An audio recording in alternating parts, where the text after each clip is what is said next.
o bom o bom dia que nós tivemos, o terceiro dia, de muita perspectiva. Parece que muda o clima, né? É impressionante, muda o clima. Eu não sei vocês, mas eu vou dormir tranquilo hoje. O coach, tava com cheiro de recorde, né? O dia tava com cheiro de recorde. Quando teve aquele sem borboleta, o 200 livre, tava cheirando. E a gente é positivo, mas a gente sabe das realidades. O 53 já estava perto da realidade da Stephanie há algum tempinho e veio num momento tão bacana, né? Então, acho que foi uma das narrações que você mais se empolgou que eu vi aí em 20 anos. É É, lógico que teve medalha de ouro de César Cielo, teve todo, mas a gente aqui. tem um problema, a gente É, tem um problema. Eu até quero confessar a vocês, eu grito, né? Mas eu grito quando eu falo no telefone, eu grito quando falo com as pessoas, e tem muita gente, que me chama de rude. Tem pessoas que acham que eu sou indelicado, porque eu sou surdo, gente. Eu grito feito um tarado, eu grito mesmo. E numa narração como essa, gente, a gente tira da alma. A gente tira da alma. Eu fiquei doido aqui, doido. E as pessoas, talvez às vezes não tenham noção. Eu choro. Os grandes resultados internacionais, eu choro. Então a gente bota emoção nisso porque gosta muito. Hoje não era dia para chorar porque é aqui. Mas se fosse na Olimpíada, se fosse no Mundial, gente do céu, eu tava berrando de chorar, um negócio. Porque a gente coloca emoção nisso e acho que faz a diferença.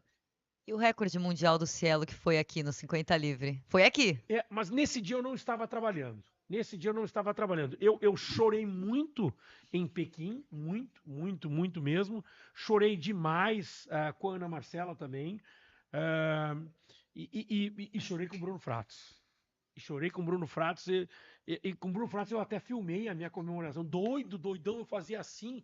E eu tenho um cara que me filmou por. Cara, então, tipo assim, eu acho que primeiro que a gente gosta de natação. Aqui só tem gente louca por natação. A gente é realmente, além de trabalhar com natação, a gente ama. E a gente ama o que gosta, né?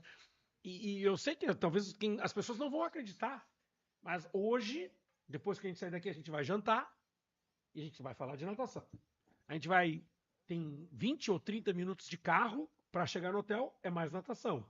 Então, tipo, até meia-noite a gente só vai consumir natação. De manhã, quando a gente acorda, de manhã, 7 da manhã, o café da manhã, a gente fala de natação. Esse time aqui, ele não só respira, ele consome, a gente curte muito, galera. antes da gente ir para o chat, coach, eu também acho que muita gente se emociona, mas eu acho que a emoção vem quando a gente não espera ou quando é muito difícil.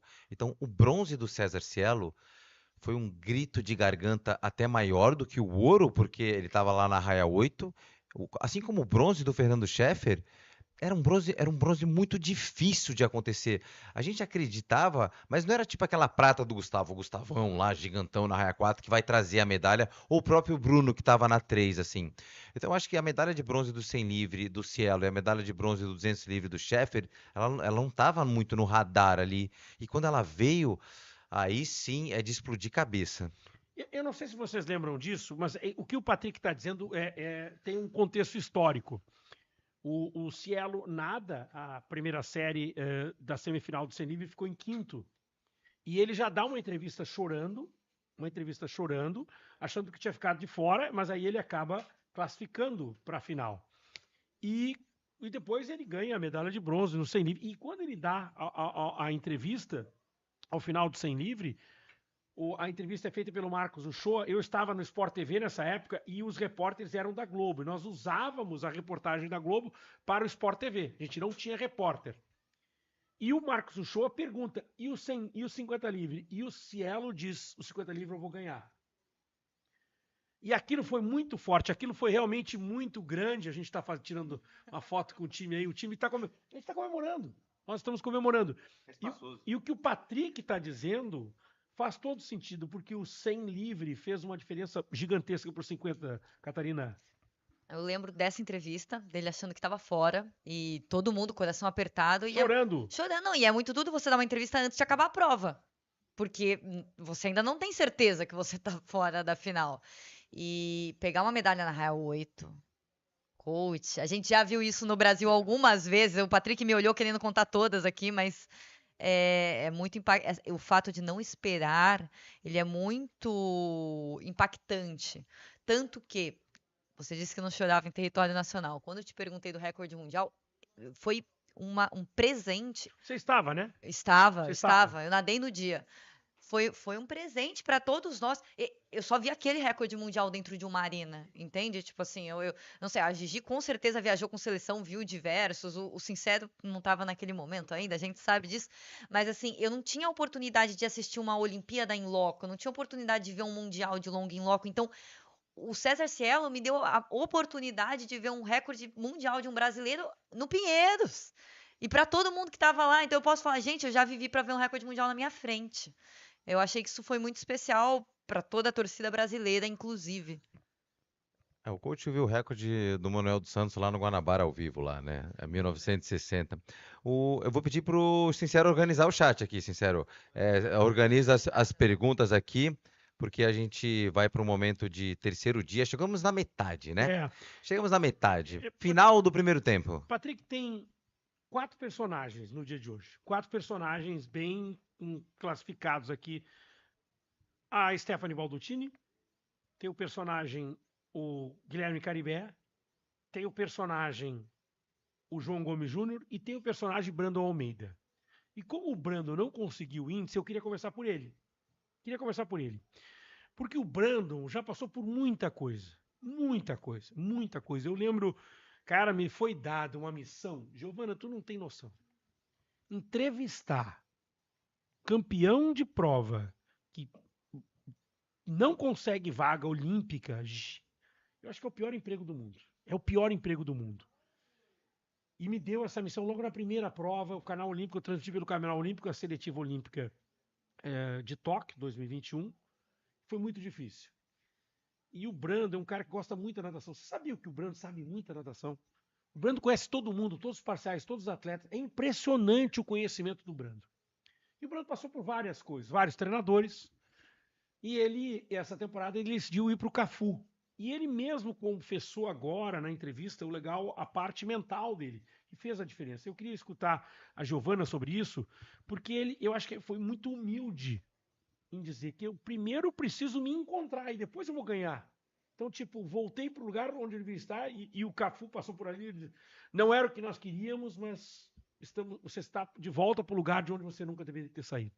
O Brando falou na entrevista mesmo que ele precisava lidar primeiro com a cabeça dele para voltar para os resultados. E assim, o Brando sempre foi um atleta muito bom de treino. Ele treina muito, ele é muito dedicado. E realmente, acho que pós-seletiva de Tóquio, alguma coisa pegou para ele ali na cabeça dele e as coisas começaram a desandar. E agora que ele fez a troca de programa novamente, eu sinto que ele vê uma luz no fim do túnel. Você falou de entrevista depois de não fazer o índice, e assim, tão difícil pra você é pra gente na hora, porque você nesse mesmo dia, você me entrevistou com o meu sem índice pro Sem Borboleta. Caraca, é ruim então, demais. Ruim demais. É bom poder ver ele dando uma entrevista de volta no lugar mais alto do pódio, e ainda não satisfeito com o tempo dele, mas aliviado, né? Eu senti que ele tava aliviado de conseguir, de entender que aquele era o lugar dele mesmo e que ele pode muito mais.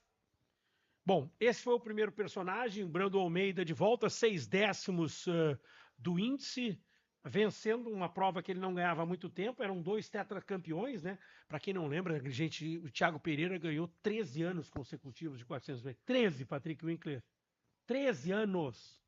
Na verdade, o Thiago Pereira fez história no 200 e 400 ml, mas ele sempre teve adversários, né? Adversário contra Lucas Salata, depois contra Henrique Rodrigues, Brandon Pierre de Almeida. Passando um monte né? de gente. Não, foi virando. Gente, não tem na história do Troféu Brasil Maria Lenk um nadador que tenha ganho uma prova tantas vezes de forma consecutiva, 13 vezes. E eu já estava impressionado com o Stefan 4 vezes, o Brando foi 4 vezes, e agora o Brando, 5 anos depois, é campeão do Troféu Brasil Maria Lenk. Assim, coach, só um momento histórico aqui. Quando o Ricardo Prado bateu o recorde mundial e sul-americano do 400 medley, Thiago Pereira não tinha nascido. Então tava para nascer o cara que ia bater o recorde do Ricardo Prado. Aí quando bateu, aí bum, metralhou para tudo quanto é lado aí Thiago Pereira. Eu queria adicionar um ponto muito crucial na história do Brandon, que ano passado, no Brasileiro Sênior, a gente entrevistou o Cafu. E ele falou, eu acho que o Brandon não devia ter abandonado 1.500 na formação dele. Isso. E isso foi o fator fundamental na prova dele hoje. Possivelmente o Cafu voltou a trabalhar o nado livre com ele, rodando um pouquinho mais, e o Brandon conseguiu fechar a prova muito bem contra o Stefan. Muito bem lembrado de algo que eu gosto também, e eu acho que isso faz toda a diferença. A história dos 1.500 metros nado livre para o Brandon é importantíssima. Gente, o Brandon, até voltando um pouco no tempo, eu não sei se vocês vão lembrar disso, mas há alguns anos, para a vaga de Multinations, o Petis 2 nadava o Campeonato Brasileiro Infantil. E o Brandon, como Petis 2, foi campeão brasileiro do Infantil 1 nos 1.500 metros nado livre. Então a prova do Brandon era os 1.500 metros nado livre, é a prova que ele foi campeão mundial júnior, é a prova que ele foi medalhista pan-americano, era a prova. Só que o Brandon gosta dos 400 medley. Coach, o Brandon, ele abre 2 temas fundamentais na vida dos atletas aqui. Um é esse do gostar e do ter nascido para, acho que é um pouco isso. É uma dúvida cruel que roda o coração. Eu acho que até a Gi pode dar uma palavrinha, porque muita gente gosta de uma prova, mas a vida faz com que a gente nade outra. Então, e o contrário também acontece, que foi o que aconteceu com o Brandon. Ele no 1.500 estava muito próspero, mas ele estava apaixonado pelo 400 metros, que também tinha oportunidades, mas muita gente via mais oportunidades no 1.500. Ele abandona o 1.500 para ir para a prova que ele gosta. Certo, errado? Não tem resposta, mas é uma dúvida que a gente sabe que entra na carreira dos nadadores muitas vezes. Sabe o que é? Eu sinto que quando a prova mais difícil escolhe a gente, por exemplo, o 1.500 é muito duro. No meu caso, eu tive uma fase que o 200 Borbo me escolheu. Quando é uma prova muito dura, a gente prefere escolher as que não que são mais fáceis, mas as que a gente se sente mais confortáveis. Então, às vezes era isso. Talvez o 1.500, por mais que fosse a melhor prova do Brandon, talvez tivesse duro demais treinar pro 1.500, e aí ele acabou optando por preferir, por gostar mais do 400 medley. Se você voltar no tempo, o Brandon Almeida, que legal que o Cafu teve a oportunidade, dar a oportunidade de trazer isso, porque ele não focou no Brandon para nadar os 1.500, e sim no treino, e eu acho que talvez isso tenha feito a diferença, como o próprio Sincero trouxe aí. E, coach, só um último tema que o Brandon desperta na minha mente é que, assim, durante toda a fase do infantil, juvenil, júnior, inclusive o começo do sênior, os atletas, eles muitas vezes estão fazendo jornadas de 6 horas de estudo, e até mais às vezes, e depois entram numa fase de faculdade, dividem sua vida com os treinos. É um desafio, a gente sabe disso. Mas imagina se o Brandon estivesse hoje trabalhando 6 horas, igual ele ficava na escola quando era juvenil. Eu sei que é outro corpo, outro momento, outra mente e outras responsabilidades do dia a dia, né? Uma coisa é você morar na sua casa com seus pais, tudo resolvido, e outra é você já tá mais maduro.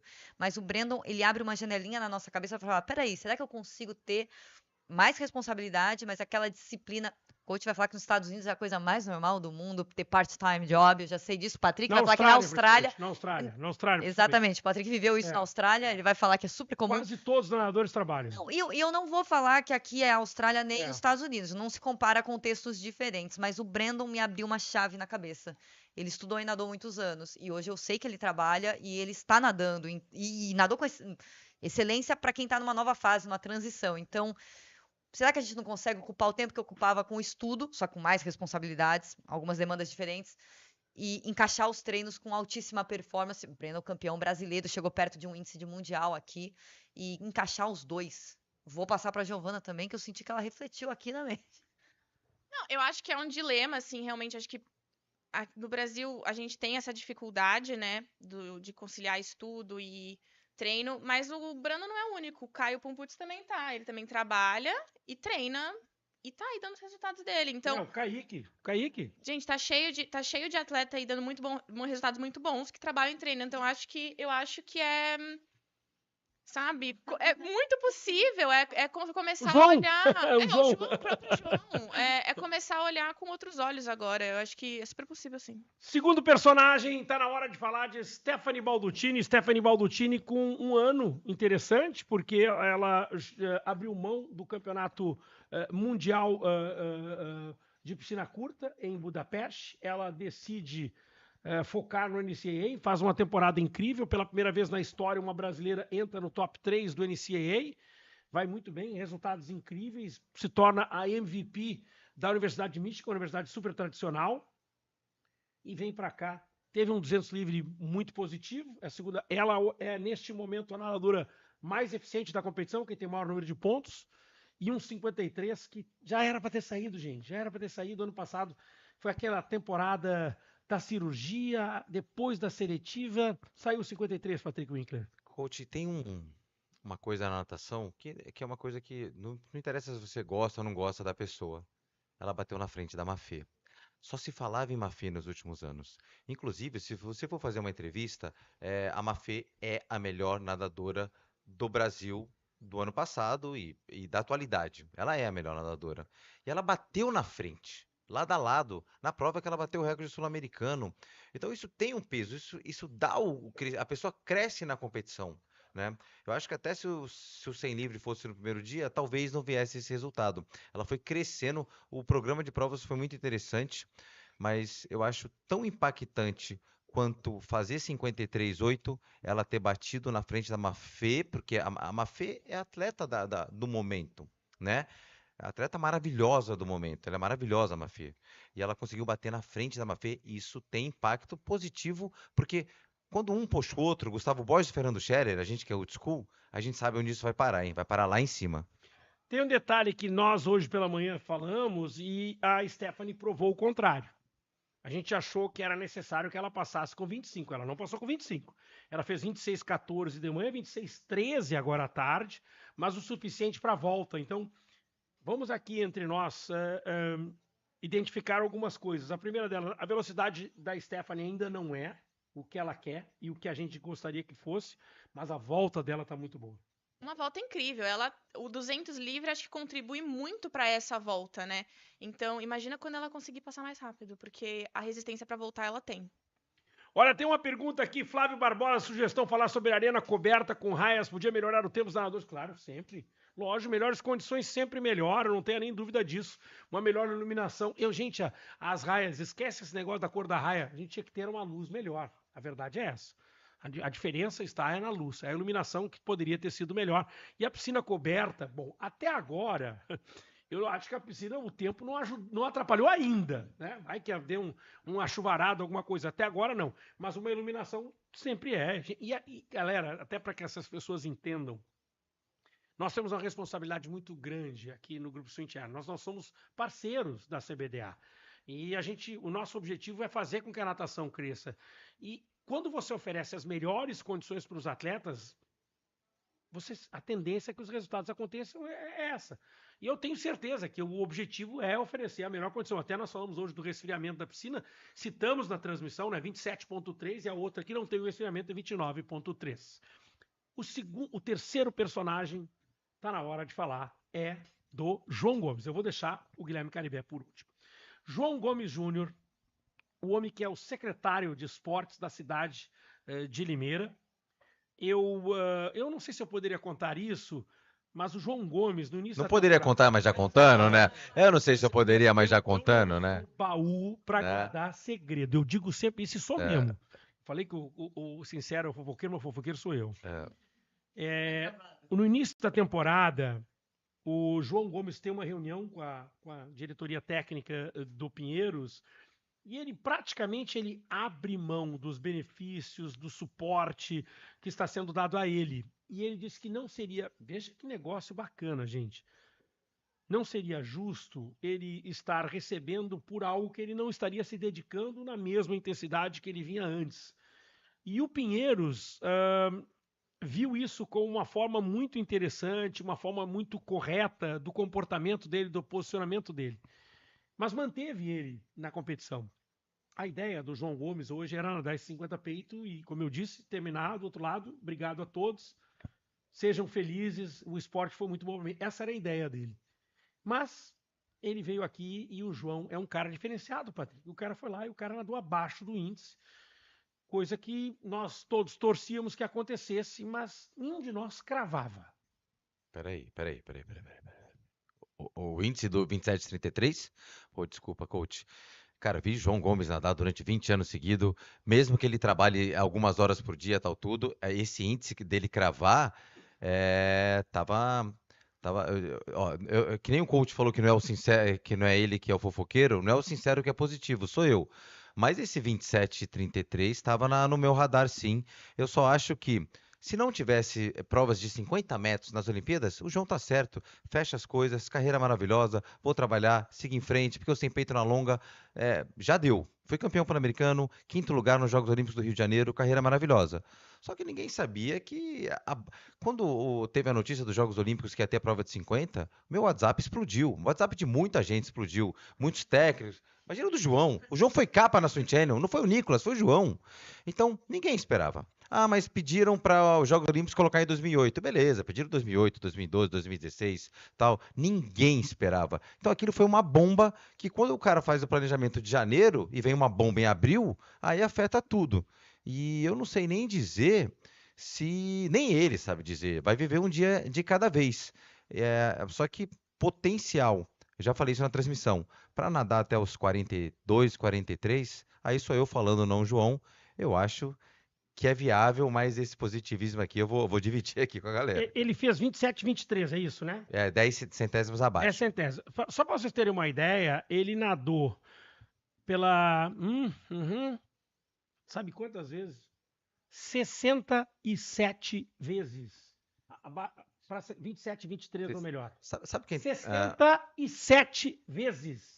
Não, e o planejamento é tão louco que a CBDA modificou o índice imediatamente. Esse índice foi Isso é modificado. muito bom. A CBDA mudou 6 índices. Menos de 24 horas. Ela mudou 6 índices. Então, Menos de 24 horas. não era esse tempo, não. Não era. Aí teve Não o era. mesmo critério que todas as provas olímpicas. Isso. Aí encaixou mais ainda. O João foi olhando aquilo, eu só ia nadar assim. O universo foi pescando o João. O universo pescou o João de volta. E é incrível. Então, até a decisão da CBDA alterou. Ele não sabe se vai para Singapura, mas ele vai. Vai. E tem mais uma coisa, viu? 31 vezes abaixo da barreira do 27 segundos. 31 vezes para 26 no 50 peito. Eu acho que talvez no mundo são poucos nadadores. Talvez ele seja o maior. É impressionante. É um currículo muito forte na prova, Catarina. A gente, em provas de 50, constância é algo que o Brasil tem bem. Dos nadadores de 50, o Bruno Fratos quebra qualquer tabela ali em número de vezes que nadou para casa dos 21 segundos. E, coach, só vou fazer uma leve menção. Se preparem para as próximas levas de nadadores de Limeira. Principalmente da base, porque eu sei que quando chega no adulto, provavelmente migrem para clubes grandes, como já acontece. Mas o trabalho que o Guilherme Guido faz, junto com o Rossano, já com o Chanquete, que foi meu técnico, e agora sabendo que João Gomes está atuando, uma pessoa extremamente apaixonada por natação e responsável, como você falou, responsável a ponto de chegar no Pinheiros e ter uma conversa tão aberta assim. Só tenho aplausos para a natação de Limeira e para o trabalho que a prefeitura faz lá. Eu fui atleta da prefeitura de Limeira. Então, estou muito feliz em saber que o João e o Guido estão atuando com tanto afinco na região. Quarto personagem. É hora de falar de Guilherme Caribé. É um dia histórico para a natação brasileira. O homem que disse para nós, contou para nós, né? Furou, trouxe o furo, que vinha um 46. O Guilherme Caribé, que teve uma temporada muito expressiva, se tornou... O Guilherme Caribé, ele é fã do nadador sincero e não ao contrário. Não ao contrário, tá? Então assim, ó, o Guilherme Caribé falou que ele é fã do sincero e não é vice-versa, tá registrado. Manda lá, sincero. A gente é amigo, cara. A gente não é fã, a gente é fã um do outro, com certeza. E foi o que eu trouxe pra vocês ontem, né? A gente tava jantando, eu acabei contando. O Caribé tava a fim de fazer 46. Contei hoje no café, me taxaram de maluco. Aí no ao vivo, mesma coisa. O Daniel Takata até falou que eu tava muito otimista. Mas o cara tá aí. Ele nunca tinha nadado pra 47 no Troféu Brasil, no Troféu Maria Lenk, que é a primeira vez. E tá aí quase na casa dos 46. Tem um comentário muito legal do Edu Cardoso. Eu queria trazer essa pauta pra gente. Ele perguntou: quem que tá mais próximo do 46? Se é o Caribé ou é o Chalmers? O Kyle Chalmers da Austrália?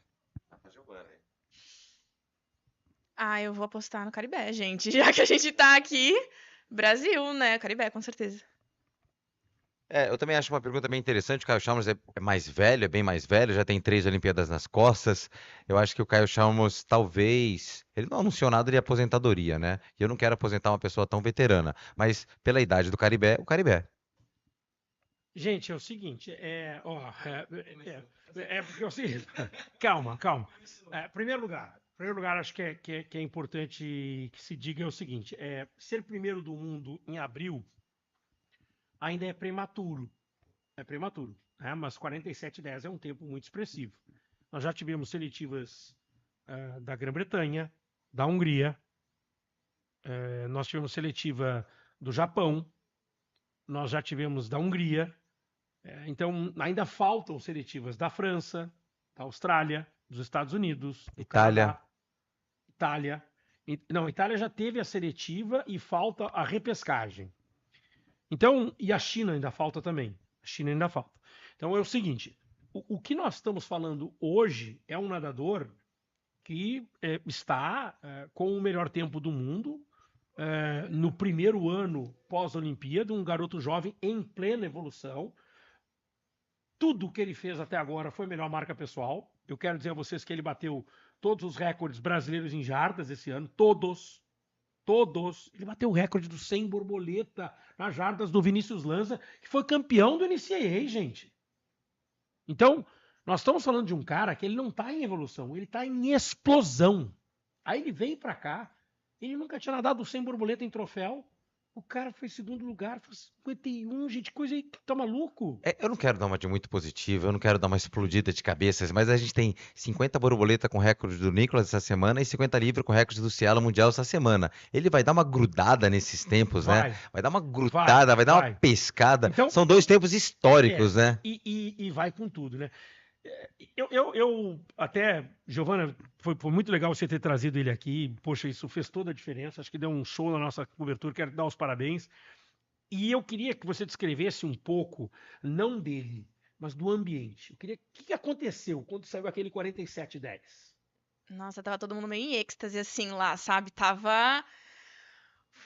Eu fiquei surpresa, tava todo mundo ali ansioso pro Caribé chegar ali na área da entrevista para poder fazer as perguntas.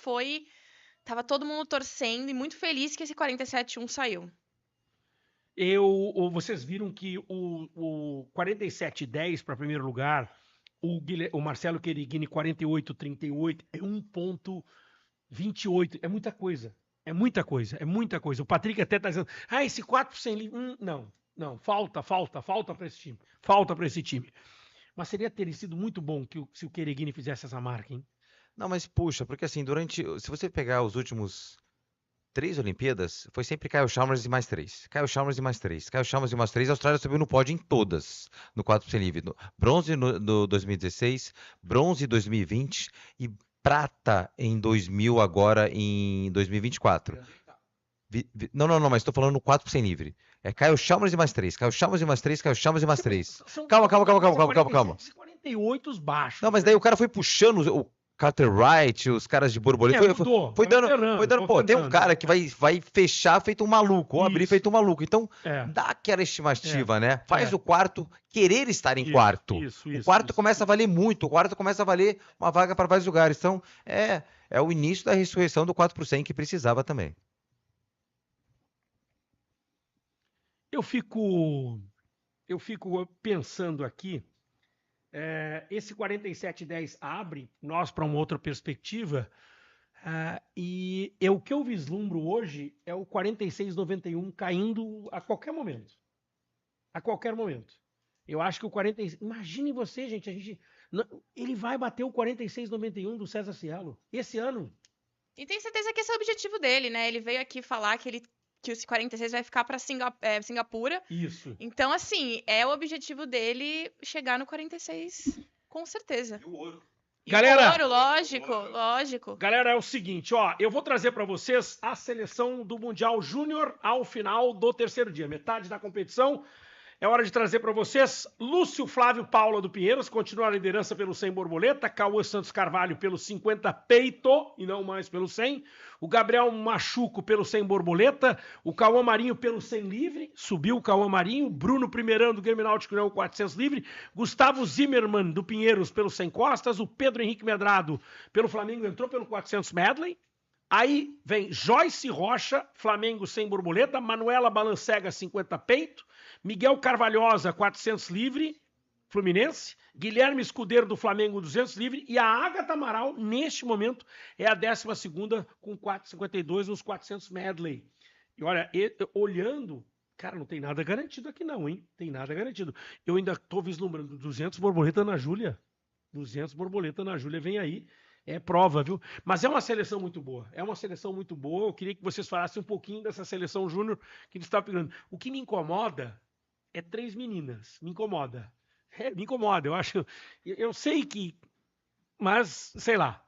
Ainda mais júnior. Ai, gente, licença. Também me incomoda muito, assim, né? Eu sempre bati muito na tecla da natação feminina, então me entristece um pouco ver só 3 meninas nessa seleção. A gente ainda tem mais coisa pra acontecer durante a semana. Eu espero que, assim, esse cenário mude, mas me entristece um pouco, assim. Acho que mostra que ainda falta investimento na natação feminina. Talvez, assim, a gente já viu um crescimento na natação de ponta das meninas, mas o olhar precisa ir lá pra baixo. Eu ainda, nessa convocação, eu não acho, não sou um cara, gente, por favor, eu acho que pelo menos você tinha que garantir, no mínimo, 4 mulheres. É a minha visão. É a minha visão. O que eu faria numa seleção como essa, 12, tá bom, mas 4 mulheres e os 8, ou coisa parecida, né? E assim, no mínimo 4. Foi assim, na natação de ponta, né? Foi assim que começou. Foi assim que começou. começou. A gente começou. Eu ouvi muita reclamação, tá? Muita gente achou ruim, que vai tirar lugar de homem. Eu ouvi de tudo, tá? Mas não pode dizer que não funcionou, tá? A gente deu espaço para as mulheres estarem lá em mundiais e a gente vê agora que a natação feminina tá super em alta. Então eu acho que tinha que acontecer isso sim lá na base. Porque talvez aqui eu consigo ver ainda, vislumbrando, talvez, porque ainda tem muita prova, faltam 3 dias, né? As provas de fundo eu não vejo tanta possibilidade, mas talvez a Ana Júlia e os 200 borboleta eu acho que é um nome que pode pintar por aqui. A Ana Júlia é o nome que mais vem à nossa mente. Tudo pode acontecer, porque quando a gente está falando de seleção júnior, são pessoas que têm uma margem de melhora muito grande. São pessoas que podem sim abaixar o tempo um pouco mais de repente do que no adulto. No absoluto, dificilmente você vai ver alguém abaixando 5 segundos, 6 segundos. Não vai. Mas no júnior, você ainda pode ter uma imprevisibilidade maior. E é como você disse, coach, metade da competição, tem muita prova. Eu sei que a CBDA não pré-estabeleceu nenhum critério no quesito de convocação proporcional entre gêneros. Eu sei disso. E, olha, tem prova para... Agora ainda com a entrada dos 50 estilos, eu quero ver esse pessoal do disputa do Mundial Júnior nadando 50 borboleta. É coisas que nós não estamos acostumados, não estava no nosso radar no começo do evento. Galera, eu quero agradecer a vocês e dizer a vocês que eu disse que eu ia dormir tranquilo, mas eu quero agradecer a vocês pelo timaço que a gente tem aqui. Patrick, Catarina, Giovana, Sincero, Danilo e Gabriel. É uma honra trabalhar com vocês. Foi um dia de muito esforço e que a natação brasileira sai bastante fortalecida. Vamos todos dormir muito contentes. Obrigado a você que esteve conosco no chat. Patrick, nosso chefe. Um último recado. Eu quero ser... A gente vai jantar, né? Ok. Vamos jantar de novo lá.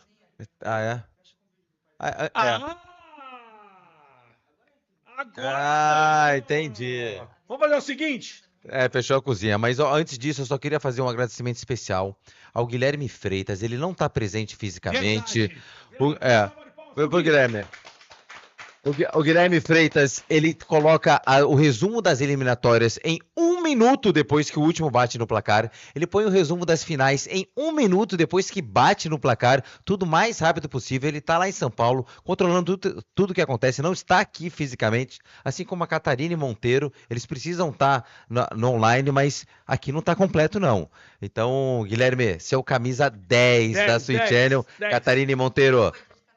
E hoje foi... Catarina, é mesmo? Eu tô sabendo. Fez muita coisa? Era o dia de... hoje é dia de aula do Gui. É isso mesmo. Então, Catarina, galera, um beijo pra vocês. Um abraço. Galera, é o seguinte, tá faltando esse vídeo. É um vídeo gravado, exclusividade, aí, pelo Sincero, que assistiu a prova do lado do Matheus Caribé. Aliás, Matheus Santos, o Caribé é a mãe. Vamos ver a comemoração pelo grande resultado. Matheus Caribé, na cena... registrada pelo nadador Sincero. Vai, Caribé! Vai, filho! Vai, filho! Vai, filho! Vai, Caribé! Vai, Caribé! Vai, Caribé! Vai, Caribé! Vai, Caribé! Vai!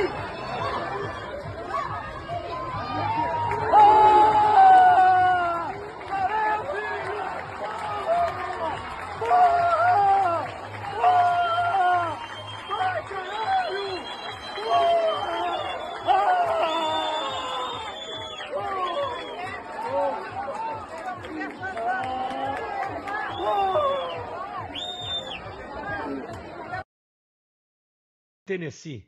Todo de laranja ali, a Universidade do Tennessee, onde ele está treinando atualmente. Parabéns, Guilherme Caribé, parabéns, Unisanta, parabéns ao professor Matt Kedrick, seu head coach da Universidade do Tennessee. Foi bom demais. Gente, obrigado a você que esteve conosco. Esse foi apenas o dia de número 3 mais dias para nós estarmos juntos na cobertura do Troféu Maria Lenk 2025. Um abraço a todos, Swing Channel TV, conectando você à natação.